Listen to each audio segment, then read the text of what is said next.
Vamos con entrevista de inmediato. Está en estudios con nosotros el señor Miguel Ángel Rodríguez Mackey para explicarnos cuál es la situación de lo que está sucediendo, cuál es la situación en Ecuador. Vamos a conocer. Buenas tardes. Valeria, ¿cómo estás? Gracias por acompañarnos. Bueno, vemos que la verdad es que en 7 días ha habido una escalada de violencia que aparentemente no se va a detener, ¿no? En las próximas horas estábamos viendo a los estudiantes peruanos que han tenido que salir con seguridad, con la policía ecuatoriana, la peruana, pero la situación en las carreteras no se detiene y van por Lenín Moreno hacia Guayaquil, según lo que nos informaban. Sí, Valeria, y tú muy bien lo has dicho, los jóvenes cortando sus vacaciones. Sí. Pero en 7 días ha cambiado la situación completamente. Y además porque hay dos cosas muy sensibles en el tracto del problema ecuatoriano. Uno, lo acaba de decir, el tema de las carreteras. Las carreteras son las arterias, las venas del Ecuador. Entonces, cuando hay una movilización que ya tiene en el propio Quito, desde ya hace varios días, el carácter de convulsión social. Mira, las calles, todo está interrumpido, lanzamientos, han asaltado la Asamblea Nacional, etcétera. Eso tiene carácter de conmoción nacional. Y segundo, el hecho mismo de que sea privilegiadamente, es lo que denominan ellos en esa literatura, en ese contexto, los indígenas lideran esta revuelta por las medidas, el paquetazo lanzado por el presidente Lenín Moreno. Los augurios no son auspiciosos, ya lo hemos visto en el presidente Abdalá Bucaram en 1997 y Yamil Maguad en 1900, en el año 2000. Hasta que los sacan no paran gobierno, hasta que caiga. Ya hemos escuchado el buen informe de José Antonio Hidalgo, y entonces, claro, uno empieza a mirar las cosas con mucho más objetividad. Por alguna razón, cosa inusual también, el presidente ha debido trasladar la sede del gobierno hacia Guayaquil, porque cuando estuvieron manteniéndose en Quito, ya viste cómo se produjeron las defenestraciones en el pasado. Ahora, la situación es demasiado, digamos que en muy poquito tiempo pareciera que se ha encendido todo el país, ¿no? O sea, podría haber sucedido esto poco a poco, se podría haber sabido de que habían problemas a partir además de la intervención del Fondo Monetario Internacional, pero de pronto es que ya o estaba todo yo creo que de explotar. Digamos lo siguiente, el préstamo, como sabes, fue aprobado en febrero de este año, o sea, 4.200 millones de dólares. La erogación era progresiva, al comienzo 900 millones. Pero digamos, el estallido de esta situación no está en el préstamo mismo, sino en las medidas que acaba de adoptar el presidente. Por ejemplo, para poder pagarla. Y entonces, claro, para poder pagar la deuda. Y entonces, allí está el asunto, porque ha ido a la vena de la gente. Yo no estoy diciendo que esté mal o esté bien, estoy diciendo que la consecuencia que ello produce, por ejemplo... Vamos a acompañar las imágenes, a la entrevista que estamos haciendo, las imágenes en vivo que llegan desde Ecuador. Estas son imágenes que nos está llegando, claro, los periodistas, como pueden... Estas son señal en vivo, ¿no? Y de lo que está ocurriendo, porque claro, están escondidos, están tratando de ponerse a buen recaudo con las agresiones, la violencia que hay tanto entre la policía y los indígenas, y bueno, con estas imágenes podemos acompañar. Y lo que pasa es que, fíjate, entre las medidas, la más importante es evidentemente quitarle subsidios a los combustibles. ¿Qué es eso?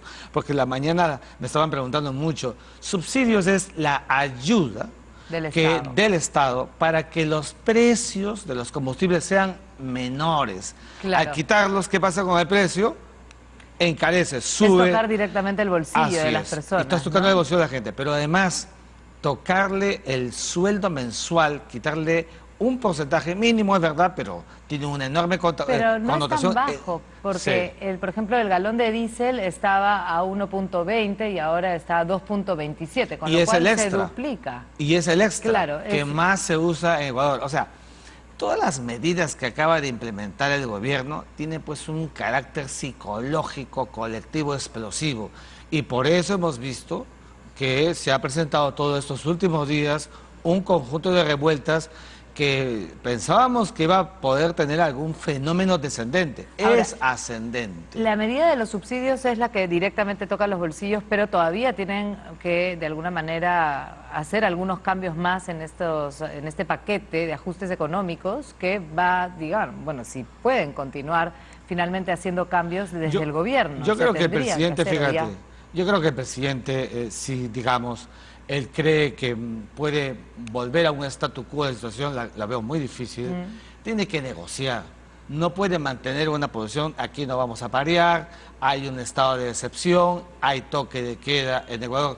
Todo ese conjunto de medidas que pueden entenderse por la vorágine de las últimas horas, finalmente terminan excitando a los propios levantados y entonces la fricción se hace mayor. Claro, pero él ha dicho, uno, que no va a renunciar, que es una de las cosas que se pide, y dos, que tampoco va a reponer los subsidios. Y como con lo ha cual, dicho, ninguna de las dos opciones que le están dando... Claro, no hay negociación posible, no hay nada. Entonces, versus el discurso presidencial de las últimas horas, si uno mira las anotaciones de los propios levantados, es ya no solamente son el paquete de medidas, ya no lo quieren al presidente Lenín Moreno. Entonces, ¿cómo se llama eso? Convulsión. Y a su vez aparece Rafael Correa. Claro, y que ya se pronunció como para candidato, que sea ¿no? candidato.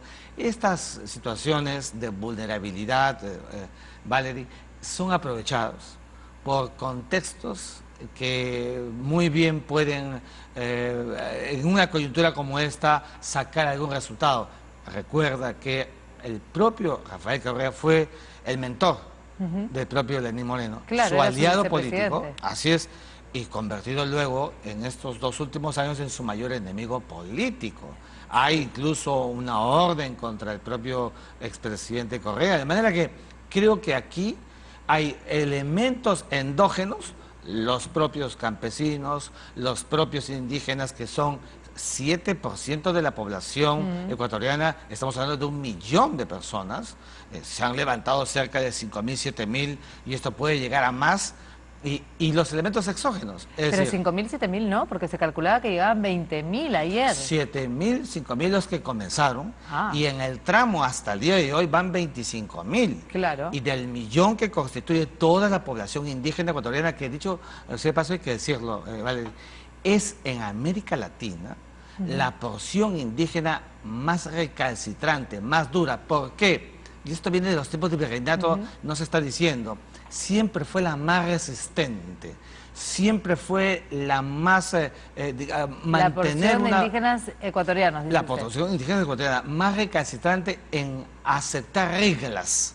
O sea, aquí hay una historia de una conducta psicológica andina que tampoco ha sido evaluada, y los asesores del presidente Lenín Moreno, qué pena que no han visto los antecedentes. Claro, porque ellos además apoyan sí a Rafael Correa, ¿no es cierto? Apoyan a Rafael Correa porque también esto termina politizándose. Y cuando termina politizándose, entonces van creando nuevos actores o van resucitando los actores anteriores, que es el caso del presidente Correa. El otro actor exógeno es el presidente de facto de Venezuela, Nicolás Maduro, es decir... Está apoyando también. Está apoyando. ¿Pero está apoyando por medio de Rafael Correa o es una tercera...? No, yo creo que maneja una propia variable. ¿Ya? El propio... ¿No trabajaría Maduro directamente? No lo sabemos, pero mira, podría tener algún nivel de lógica, pero yo creo que Maduro tiene su propia cuerda siniestra, conocida, que es caracterizado por crear espacios para que se produzcan vulnerabilidades en los gobiernos. Lo ha querido hacer, acuérdate, con Iván Duque en su momento en la frontera. Claro. No debería asombrarnos que lo haga con Ecuador. En un país como Venezuela, donde no hay democracia, quieren que todos los países de la región tampoco la tengan. Ahora, el gobierno de Lenín Moreno sí se estaba cubriendo de alguna manera para que Rafael Correa no salga reelegido, ¿no? Hay ahora una ley donde si ha sido reelegido en algún momento ya no puede ser presidente de la República, y sería el caso de Rafael Correa. Y esa puede ser, qué bueno que lo traigas a la mesa, porque esa puede ser una de las razones por las cuales el propio presidente Lenín Moreno ha dicho ya públicamente que no le quepa la menor duda que puede haber una intención manifiesta del propio Correa para subvertir el statu quo que en estos momentos vive Ecuador. La prueba de ello es que el propio Rafael Correa ha dicho públicamente que podría ser candidato y que se adelante las elecciones. Son situaciones que llaman la atención poderosamente, sobre todo cuando un país un país como Ecuador, que tiene una economía dolarizada desde hace más de 20 años. Sí. Acuérdate, la caída del presidente Maguab fue justamente por dolarizar la economía ecuatoriana. O sea, desde ese tiempo a esta parte, Ecuador ha tenido niveles de oxigenación, pero esto ya como que venía cocinándose. Fíjate, el 1 de octubre de este año, el presidente Lenín Moreno anunció a todo el país que Ecuador dejaba ser parte de la Organización de los Países Exportadores de Petróleo. 550.000 barriles diarios, que era lo que exige la OPEP para un país como Ecuador, con un proceso intraestatal en declive, no lo soportaba, fue realista, le tocó la puerta al Fondo Monetario Internacional, el Fondo Monetario Internacional le creyó, le aceptó como corresponde, y ya ves que la otra parte, el impacto, tiene su cuota ideológica, de sensibilidad social, son formas de cómo llegar con medidas para que la gente pueda entenderlas. Lamentablemente, a mi juicio, se ha superpuesto un alto nivel de politización y de manipulación en el gran y buen grupo de los indígenas que tiene Ecuador. Peligrosísimo. Ahora, la situación de alguna manera es que como que por regiones también hay grupos, ¿no? Entiendo entonces que en Guayaquil se apoyaría al presidente Lenín Moreno y por eso ha decidido trasladarse ahí, pero hay grupos de indígenas que están tratando de llegar a Guayaquil. ¿Qué es lo que se puede ver para las próximas horas? Bueno, yo creo que lo que viene es un fenómeno ascendente de la crisis. En Guayaquil está el poder económico de Ecuador. Y allí encuentras tú el nivel costeño, empresarial, que bueno, pero ahora Quito es tierra de nadie, ¿eso va a ser igual en Guayaquil entonces? Bueno, tú comprenderás que los indígenas saben bajar inmediatamente desde las alturas de la costa en un santiamén, lo han hecho en el pasado y por eso es que la convulsión social no es cualquier definición. En la ciencia política, la convulsión social es un estado donde ni siquiera el Ejecutivo puede ya tener el control del país. Quito está incontrolable. El camino hacia Guayaquil es para que lo único que le queda a Lenín Moreno sería las aguas, el Pacífico. Y el Pacífico significaría seguramente la salida. No deseamos eso para un gobierno y para una democracia en Ecuador. Pero la desestabilización de las últimas horas pareciera que encaminaría el proceso, sobre todo porque no hay una mesa de diálogo inmediato donde se pudieran poner los activos y los pasivos de cada una de las partes, las del conflicto, la del gobierno, pero como están en colisión, lo único que vamos a seguir viendo son manifestaciones, repulsas y esta reacción también coactiva del propio Estado. Solo para cerrar, el Fondo Monetario Internacional de alguna manera cuando interviene crea estas situaciones, ¿no? En Argentina también hemos visto que la situación se ha complicado a partir de esta intervención. Ya, mira.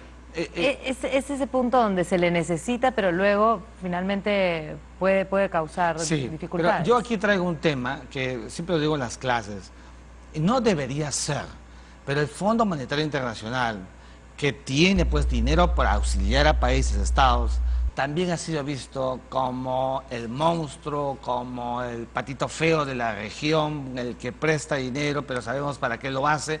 Hay una evidente intervención ideologizada de sectores de izquierda, de sectores recalcitrantes, se embruja a la sociedad política y se crea un clima evidentemente de colisión. Tenemos que decirlo, aun cuando el Fondo Monetario Internacional está listo para poder apoyar a los regímenes, a los gobiernos y finalmente a los estados, para no caer en las catástrofes económicas que estamos viendo y que le puede pasar a Ecuador.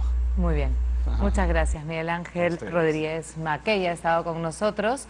Es un poco de lo que estamos viendo que se vive en Ecuador. Vamos a, por supuesto, desarrollar el tema más adelante. Hacemos una pausa.